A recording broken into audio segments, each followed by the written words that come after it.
बिस्मिल्लाहिर्रहमानिर्रहीम अस्सलामुअलैकुम रहमतुल्लाह। Army chief general Asif Munir की जिस तरीके से पूरी दुनिया के अंदर तारीफ़ हो रही है, बड़ी तारीफ़ हो रही है और कमाल का काम किया। वैसे इसमें भी कोई शक वाली बात नहीं है, बड़ा कमाल का काम किया है जनरल आसिफ ने।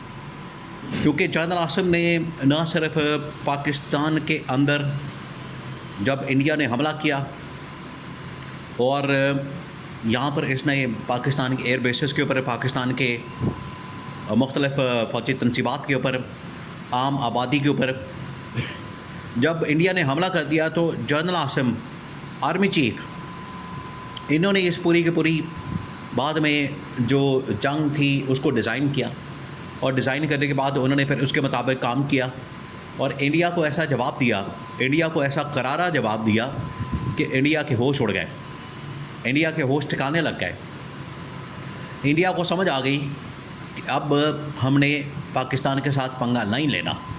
देखिए इसमें फ़र्क है। आप इसे इमेजिन करें, जो लास्ट इस्टेब्लिशमेंट थी जनरल बाजवा की, जनरल बाजवा जिस तरीके से पाकिस्तान के मामलात को इंडिया के साथ डील कर रहा था, कश्मीर के ऊपर बिल्कुल कॉम्प्रोमाइज़ कर लिया, LOC के ऊपर कॉम्प्रोमाइज़ कर लिया, इन्होंने बॉर्डर के ऊपर कॉम्प्रोमाइज़ कर लिया, हर चीज़ के ऊपर कॉम्प्रोमाइज़ कर लिया।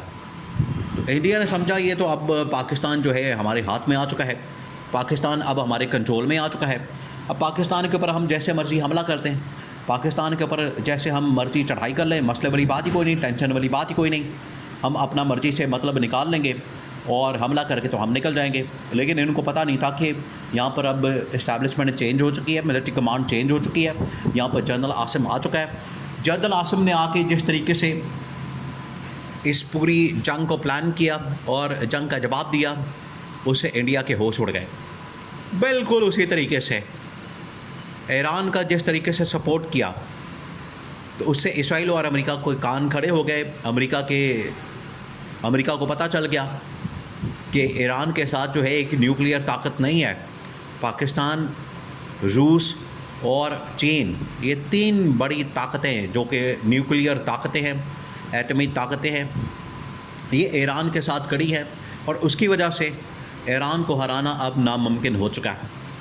इसी वजह से उन्होंने रूस के ऑफिशल्स को नहीं बुलाया, चाइना के ऑफिशल्स को नहीं बुलाया, बल्कि पाकिस्तान के army chief general Asim Munir को बुलाया और उनके साथ मामला तय किए और ईरान से मुज़ाकरात। और जनरल आसिम ने भी मुज़ाकरात कामयाब करने में बड़ा किरदार अदा किया। दोनों के दरमियान पैचअप करवा के, डील करवा के, मुकम्मल करवा के इन्होंने आखिरकार ये मसला हल करवा दिया। तो जनरल आसिम को क्रेडिट जाता है। अब यहाँ पर हो ये रहा है, यहाँ पर एक बयानिया बनाया जा रहा है। अब आप इसको समझिए, ये बड़ा खौफनाक बयानिया है जो पाकिस्तान के अंदर बनाया जा रहा है।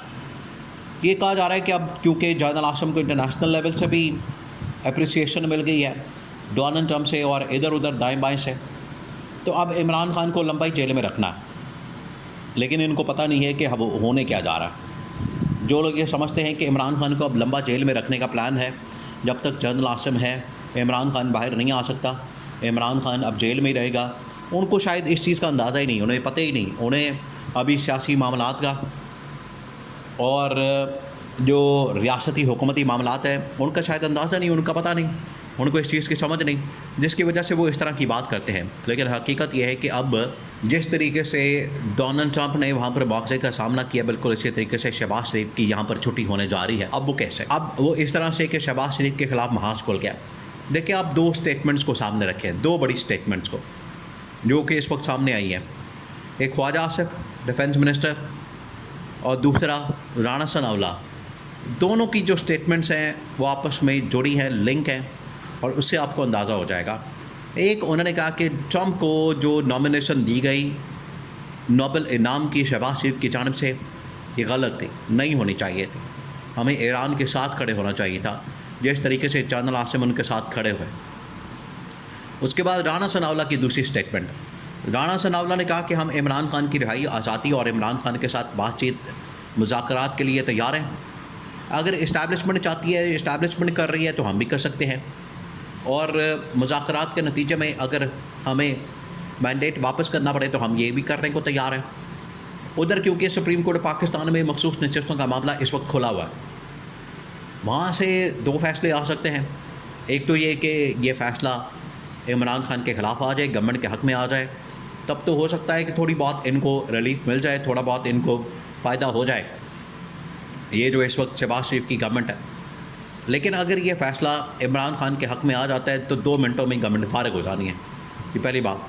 दूसरी बात ये कि अब अगर शहबाज शरीफ ये समझता है, राना सनाउल्लाह के ज़रिए से पैगाम दिया गया है कि अगर इस्टेब्लिशमेंट माइनस करना चाहती है शहबाज शरीफ को, और ये माइनस इमरान खान की जो ख़बरें चलाई जाती हैं ये सिर्फ इस वजह से चलाई जाती हैं ताकि गवर्नमेंट को थोड़ी सी तसल्ली दी जाए, गवर्नमेंट को थोड़ा सा सहारा दिया जाए, गवर्नमेंट को थोड़ा सा ये इनको ठंडा किया जाए, गवर्नमेंट को कम से कम ये जो कान इनके खड़े हो जाते हैं, इनको कान में खबर पड़ जाती है, गवर्नमेंट को इस हवाले से थोड़ा सा रिलीफ दिया जाए कि आपके ख़िलाफ़ कुछ ऐसा नहीं होने जा रहा। इस वजह से ये माइनस इमरान खान की खबरें चलाई जाती हैं, वरना इस तरह की खबरों के अंदर हकीकत कोई नहीं है।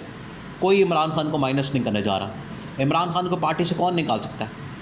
देखें, जो लोग ये समझते हैं, आप इमेजिन करें कि इमरान खान ने पिछले 30 साल पीटीआई के ऊपर मेहनत की है, और इसलिए मेहनत की है कि आज इमरान खान को निकाल के बाल की तरह तो बाहर फेंक दिया जाए। ये नहीं हो सकता। पीटीआई इमरान खान है और इमरान खान पीटीआई है, दोनों आपस में एक है, जुड़े हैं, ये अलग नहीं है, बिल्कुल आपस में एक है। इनमें रत्ती बराबर भी 19-20 का भी फ़र्क नहीं है। तो इमरान खान और पीटीआई बिल्कुल एक पेज पर है। माइनस का असल में जो सवाल है, मसला है, वो हो रहा है शहबाज शरीफ के साथ। अब शहबाज शरीफ के पास ऑप्शन मौजूद है, क्योंकि हर जगह के ऊपर जितने भी महाज खुले हैं वहाँ पर जनरल आसिम ने अपना बड़ा ज़बरदस्त परफॉर्मेंस किया, बड़ी ज़बरदस्त परफॉर्मेंस दी है।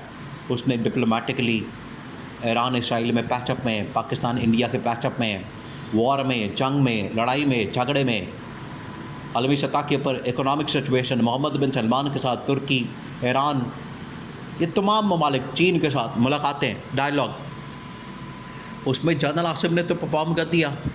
अब इनको सिर्फ एक मसला कहा गया कि आप इकॉनमी या पाकिस्तान में कम से कम गवर्नेंस को बेहतर कर लें। वो गवर्नेंस ही आपने बेहतर करनी है, और कोई काम तो है नहीं आपके पल्ले बचा। आप प्रॉपर्टी डीलर आ गए हैं, इस मुल्क के ऊपर बैठ गए हैं, मुसल्लत कर दिए गए हैं, तो चले कोई तो काम ढंग का करके दिखा दें, ये इनको कहा गया। कोई एक काम तो करके दिखा दें, लेकिन वो भी नहीं कर पा रहे। इस वजह से शहबाज शरीफ का जाना तो अब नज़र आ रहा है, बिल्कुल नज़र आ रहा है। जिनको नहीं नज़र आ रहा वो अब बिल्ली की तरह, कबूतर की तरह आंखें बंद करके बैठ जाएं, तो वो एक अलग बात है।